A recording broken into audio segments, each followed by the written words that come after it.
Mahakal math magic में आपका स्वागत है। यदि आप मैथ सीखना चाहते हैं तो आपको ये जानना बहुत ज़रूरी है। ये क्या जानना ज़रूरी है कि यदि मान लो आपको 2 = 14 दिया है और अगर कोई आपसे बोले कि 1 की वैल्यू बताओ, तो 1 की वैल्यू बताने के लिए अब हमें ऐसा लग रहा है कि इधर 1 तो है ही नहीं, तो 1 की वैल्यू कैसे बताएं। तो हमेशा याद रखिए कि हर संख्या के साथ 1 का मल्टीप्लाई होता है। यदि मान लो हर संख्या के साथ 1 का मल्टीप्लाई होता है, अगर मान लो 1 का मल्टीप्लाई नहीं होता ये संख्या 0 नहीं हो जाती। अगर 0 का मल्टीप्लाई होता तो 0 हो जाती है। यानी हर संख्या के साथ 1 का मल्टीप्लाई होता है यानी कि वो संख्या इसलिए वही रहती है। जैसे 2 है तो 2 क्यों 2 है, क्योंकि इसके साथ 1 का मल्टीप्लाई है। ठीक है, इक्वल टू में 14। अब हमने बोला 1 निकालना है, 1 की वैल्यू, तो क्या हो जाएगा 14/2, यानी ये कट जाएगा। 1 = क्या आ जाएगा 1 = 7। तो ये बात बहुत ज़रूरी है कि 1 = 7 आ गया। जानना क्या ज़रूरी है, हमें जानना ये ज़रूरी है कि 1 = 7 आ गया। यानी कि अगर मान लो कोई संख्या हमने ऐसे दे दी आपको x + 4 = 9, तो x + 4 = 9, तो x = क्या हो जाएगा 9 - 4। यानी हम ये क्या सीख रहे हैं, पक्षांतरण। इसको क्या कहते हैं हम, पक्षांतरण। पक्षांतरण का मतलब क्या होता है, पक्षांतरण का मतलब होता है एक तरफ से दूसरी संख्या ले जाना।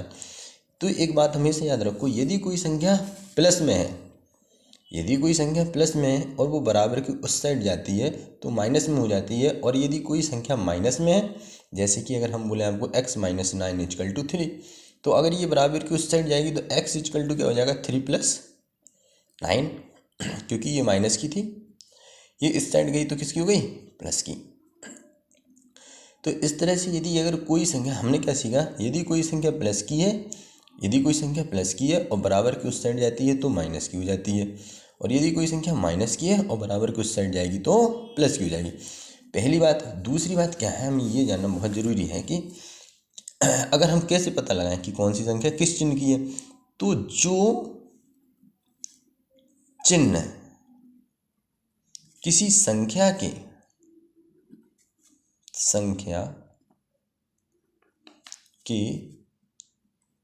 आगे लगा हो, क्या हो, जो चिन्ह किसी संख्या के आगे लगा हो वो संख्या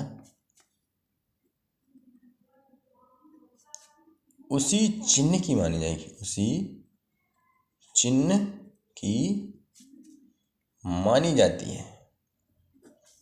ये बात आपको मालूम होना बेहद ज़रूरी है। ठीक है, यानी कि किसी संख्या के आगे प्लस लगा है, ये है, जैसे संख्या 3 के आगे क्या लगा, प्लस, तो ये संख्या किसकी मानी जाएगी, प्लस की। अगर ये लिख दें हम ऐसे -4, तो 4 किसका होगा, माइनस का। बात आ रही है ना समझ में। तो यदि हम आपसे ये कहें कि x + 3 = 5, तो ये 3 किसके हैं, प्लस के। अब आपके मन में ये सवाल आ रहा होगा, तो x किसका है। एक बात और याद रखो कि जिस संख्या के आगे कोई चिन्ह ना हो तो वो क्या मानी जाएगी, प्लस की। अच्छा, तो ये किसकी मानी जाएगी, प्लस की। यानी कि x 3 इस साइड जाएगा तो x = क्या जाएगा 5 - 3, तो x = क्या आ जाएगा 2। अगर हम s को ऐसे लिख देते x + 3 = 5, तो -x = 5 - 3, तो -x = 2। तो अब x किसके आ जाते हैं, x = -2। यानी कि ये आपको जानना जरूरी है कि यदि कोई संख्या प्लस की है तो बराबर की उस साइड माइनस की हो जाएगी, और यदि कोई संख्या माइनस की है तो बराबर की उस साइड प्लस की हो जाएगी। दूसरी बात है, दूसरी क्या बात है कि अगर गुणा में, जैसे अगर